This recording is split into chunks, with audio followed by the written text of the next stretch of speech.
Gyvai Vilniaus Ryto komandos triumfą Badalonoje stebėjęs buvęs šios komandos žaidėjas Saulius Kuzminskas LRT sako, kad tai, kas įvyko, būtų galima pavadinti stebuklu, bet krepšinėje visko nutinka, reikia kovoti iki galo. Buvusiam krepšininkui sunku apibūdinti savo emocijas, kai Rytas FIBA Čempionų lygos finale palaužė Atėnų AEK komandą. Jis sako, kad jausmai buvo dvejopi, kartu ir liūdna, ir linksma. Liūdna dėl AEK gretose žaidžiančio brolio Mindaugo, kuris finalo ketvirtą taip ir nesužaidė nė minutės. Džiugu dėl Ryto komandos, kurioje žaidė pats ir 2005 metais su jie iškovojo ULEP taurę. Anot Sauliaus Kuzminsko, AEK komanda nuvertino Rytą.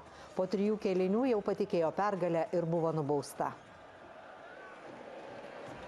Matot, pagal Maikutę už ką sirgau, tai be abejo už brolį ir tikrai norėjau, kad į karjeros pabaigą tai būtų ta vyšnia ant torto jo įspūdingai karjerai, bet taipogi, ta prasme, džiaugiuosi už Rytą, kuriame taipogi man teko žaisti ir džiaugiuosi, kad Rytas laimėjo tą taurę stebuklinga, ta prasme, tai yra wow, ta prasme, aš nežinau tokio kito finalo, kuris buvo bet kokioje lygoje, kad taip komanda atsitiestų ir grįžtų į rungtynes, tai yra wow.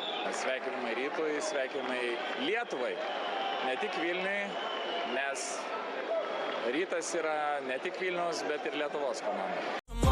Fucking around, I see right now. I ain't tryna tell you what to do, we're tryna play cool. Baby, I ain't playing by your